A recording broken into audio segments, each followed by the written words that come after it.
नमस्कार, मैं अर्जुन सिंह रावत इस समय अपने गांव ग्राम डुमेला तल्ला में हूं और मैंने एक अभियान चलाया है, चलो गांव की ओर, पलायन रुकेगा ज़रूर रुकेगा।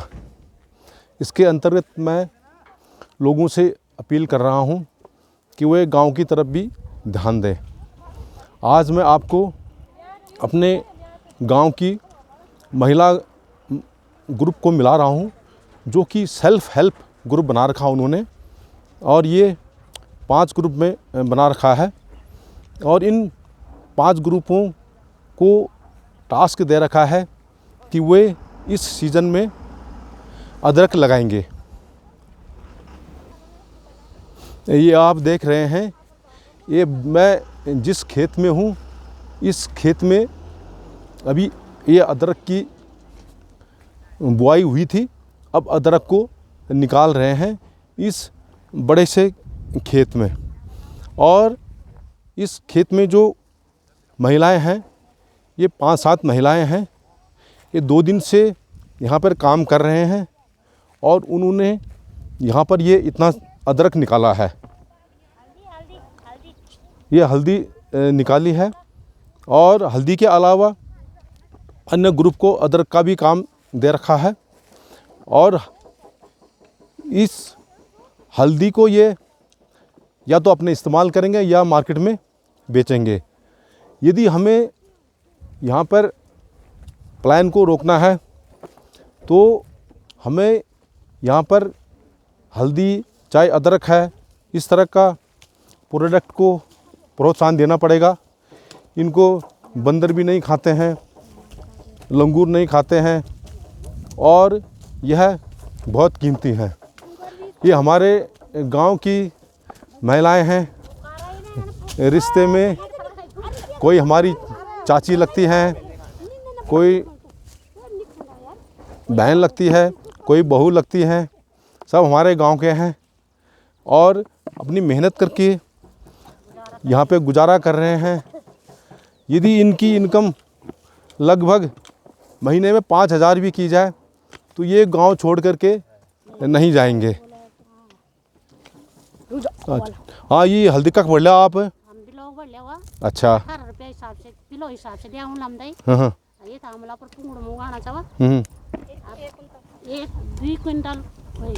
अच्छा, तो ये हल्दी आपल क्या कर रहे हैं? ये तो आप बेच द छावा या अपन इस्तेमाल कर दावा? अच्छा अच्छा, कद का लोग आप काम करना चाहवा ये पुंगड़ मुके 7 आदमी छा, तो ये से कुछ फायदा हुआ, मतलब ये कहीं इनकम बढ़ा आप लोगों की? अच्छा,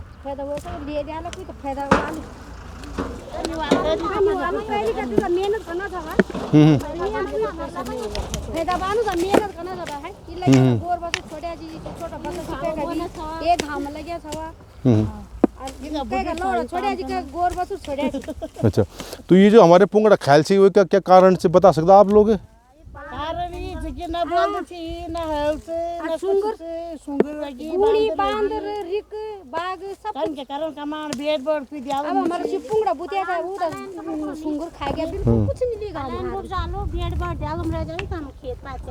तो अच्छा, तो यह मतलब लोग तो रोजगार थे, चक लोग थे मिलने से रोजगार कुछ रोजगार दिलायला तो कोई द्यालम रह सकन। जब रोजगार निराल तो जो द्यालम बिचू बिजाने वो भी एक बार छोड़ी गई दिहाड़ मजदूर करना, कोई दिहाड़ मजदूर दिलाओ हम। अच्छा, तो ये आपका दिन बड़ी काम करना चाहिए पुंगड़ पर आप है?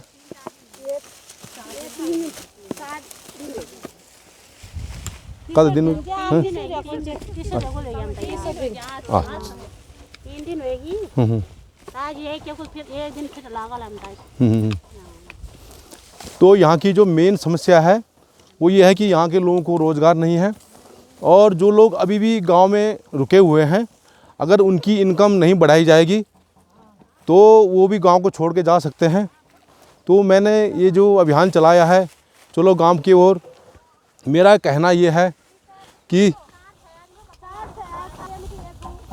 यदि लोगों को रोज़गार देना है तो हमें यहीं पर उनको रोज़गार देना पड़ेगा गांव में।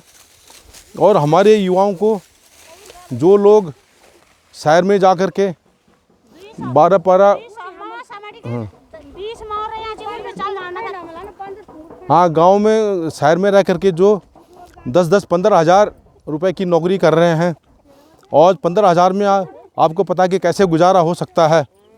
यदि वे वापस गांव में आएँ और इस तरह से हल्दी, अदरक या मिर्च लगाएं तो इससे काफ़ी रोज़गार उत्पन्न हो सकता है और यहाँ पर पलायन भी रुक सकता है। तो हम लोगों को इन महिलाओं के से सीख लेनी चाहिए, हमारे युवकों को, कि ये लोग यहाँ पे इतनी मेहनत कर रहे हैं, अलग अलग ग्रुप बना करके इन बंजर खेतों को आबाद कर रहे हैं। और एक समय ऐसा था कि जब हमारे लोग फौज में भर्ती होते थे, परंतु अब वो जुगाड़ भी चला गया है। अब अग्निवीर के रूप में भर्ती हो रहे हैं, जो कि 4 साल बाद उन्हें सिर्फ 8-9 लाख रुपए करके वापस आना पड़ेगा और फिर बेरोज़गार होना पड़ेगा। अगर हमें यहाँ का पलायन रोकना है तो हमें यहाँ के जो महिलाएं हैं उनकी इनकम में बढ़ोतरी करनी पड़ेगी, उनको स्वरोज़गार के लिए ट्रेनिंग देना पड़ेगा। और यहाँ पे जितने भी बंदर हैं, लंगूर है या सुअर है जो कि यहाँ की खेती को बर्बाद कर रहे हैं, उनको भगाना पड़ेगा, उनका निपटान करना पड़ेगा और तभी यहाँ पर पलायन रुक पाएगा। उनकी इनकम बढ़ाने का सबसे अच्छा जरिया यही है कि वहाँ पे उनको ट्रेनिंग दी जाए, इनका ग्रुप बनाया जाए और स्वरोज़गार अपनाया जाए। मैं उन युवकों से भी अपील करना चाहता हूँ कि वे यहाँ पे कम से कम बकरी पालन कर सकते हैं, ये हल्दी उगा सकते हैं, अदरक लगा सकते हैं। एक बकरी की कीमत है लगभग 14-15 हज़ार रुपये होती है और एक बकरी लगभग साल में 2 बार बच्चे देती है। और इस तरह से यदि उनके पास 15-20 बकरियां भी होंगी तो उनकी इनकम लाखों में हो सकती है। इस प्रकार यदि वे मिर्च भी लगाते हैं तो मिर्च भी यहाँ पे कम से कम 700-800 रुपये किलो बिक रही हैं। तो काम करने को बहुत है, हमें शहर को छोड़कर गांव की तरफ आना पड़ेगा, तभी यहाँ का पलायन रुकेगा। यदि आपको मेरी यह वीडियो पसंद आए तो इसे ज़रूर लाइक कीजिए, शेयर कीजिए और सब्सक्राइब कीजिए। नमस्कार।